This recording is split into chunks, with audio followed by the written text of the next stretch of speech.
اسی طرح کا معاملہ شادی بیاہ کے اندر ہے۔ سادہ ترین تقریب جو کم سے کم چیزیں کہ جو سنت رسول صلی اللہ علیہ وسلم سے ثابت ہیں اور تعامل صحابہ رضی اللہ تعالی عنہم مجمعین سے ثابت ہیں، اس پر اکتفا کرنے کی بجائے اس میں نئی تقریبات، ایک دعوت کی بجائے 5 6 دعوتیں ہو رہی ہیں، اور لوگ خرچ کر رہے ہیں، اسراف بھی ہو رہا ہے، تبذیر بھی ہو رہی ہے۔ پھر میں عرض کروں گا دوبارہ، جو کروڑ پتی ہیں ان کے لیے تو یہ اپنی دولت کے اظہار کا موقع ہوتا ہے کہ ہم بڑے دولت مند ہیں۔ غریبوں کے لیے یہ اسر اور اغلال بن جاتے ہیں، انہیں بھی خیال ہوتا ہے میری بھی بچی ہے، میں اس کے ہاتھ پیلے کر رہا ہوں، وہ کیا سوچے گی، فلاں کی شادی ہوئی تھی، کس طرح وہ کوٹھی بقعہ نور بنی ہوئی تھی، میرے والد کو اتنی بھی توفیق نہ ہوئی کہ کچھ بجلی کے جو ہے میرے گھر کے اوپر بھی جو ہے وہ چراغ روشن ہو جاتے، وہاں اتنی بڑی دعوت ہوئی تھی لیکن ان کو اتنی بھی توفیق نہ ہوئی کہ انہوں نے کچھ لوگوں کو کھانا کھلا دیا ہوتا۔ لہذا انسان کرتا ہے اور مجبوراً کرتا ہے۔ یہ اسر اور اغلال جو ہیں ان سے نجات دلانا بھی در حقیقت جو نبوی مشن ہے، ان الفاظ کے روح سے حضور کے مقصد بعثت میں شامل ہے۔ چنانچہ میں نے آپ کو معلوم ہے کہ اصل تو اپنی زندگی لگائی ہے قرآن مجید کی طرف لوگوں کو دعوت دینے میں،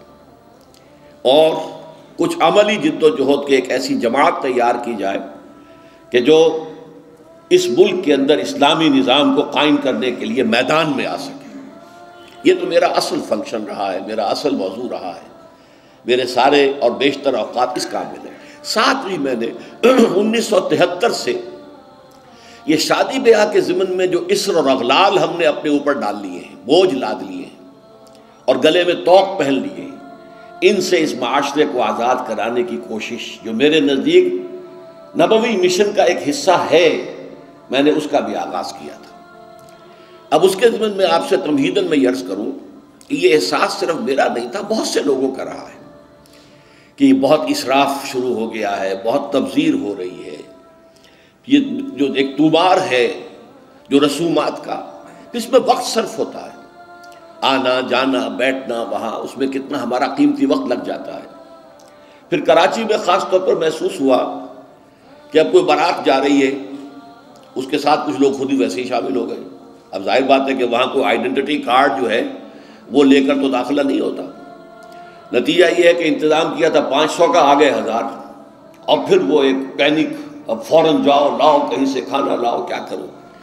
تو اس لیے انہوں نے پھر یہ شروع کیا کہ نکاح مسجد میں ہو، لیکن یہ کہ اس کے بعد وہ جو گھٹی میں پڑی ہوئی تھی باتیں، نکاح تو مسجد میں ہو گیا، پھر کسی ہوٹل کے اندر جا کر جو ریسیپشن بھی کر لیا۔ تو گویا کہ وہ انہوں نے صرف اپنے لیے ایک انتظامی سی سہولت بہم پہنچائی تھی، حقیقت میں کوئی بنیادی تبدیلی واقع نہیں ہو سکی۔ لیکن ضیاء الحق صاحب کا ذکر میں خاص طور پر کروں گا کہ انہوں نے اس سلسلے میں کوشش کی تھی، تعداد بھی مقرر کر دی، اس سے زیادہ مہمان نہ ہو اور بھی اس سے زیادہ خرچ نہ ہو، غالباً 5000 روپے کی کوئی مقدار مقرر کی گئی تھی اگر میں غلط نہیں مجھے یاد ہے۔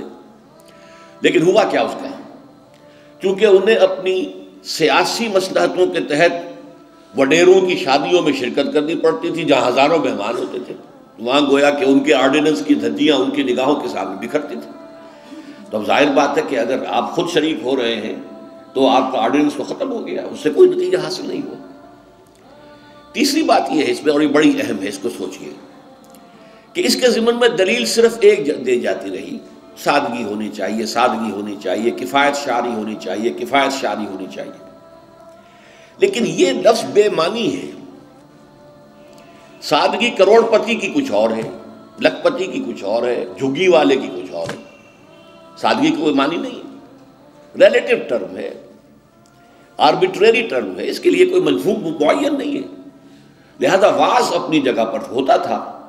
اور جو بھی نصیحت، لیکن اس پر عمل کی کوئی شکل نہیں ہوتی تھی۔ اس پر اللہ تعالیٰ نے خصوصی رہنمائی میری فرمائی، میں اللہ کا شکر ادا کرتے ہوئے کہہ رہا ہوں، ہدایت جو بھی ملتی ہے اللہ کی طرف سے ملتی ہے۔ الحمدللہ الذی ہدانا لہذا وما کنا لنہتدی لولا ان ہدانا اللہ۔ کل شکر اور کل سپاس اور کل حمد اور کل ثنا اس اللہ کے لیے جس نے ہمیں ہدایت دی، اور ہم ہرگز ہدایت یافتہ نہ ہو سکتے اگر اللہ ہی ہمیں ہدایت نہ دیتا۔ وہ ہدایت کیا تھی کہ اصلاح کے عمل کے لیے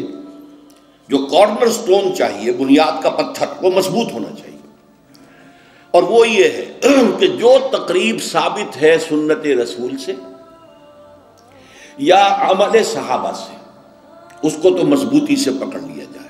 جیسے حدیث میں الفاظ آئے ہیں عضوا علیہ بالنواجذ، اپنے دانتوں سے پکڑ لو، کچلیوں سے پکڑ لو۔ لیکن جس تقریب کا، جس رسم کا کوئی ثبوت نہ ملے،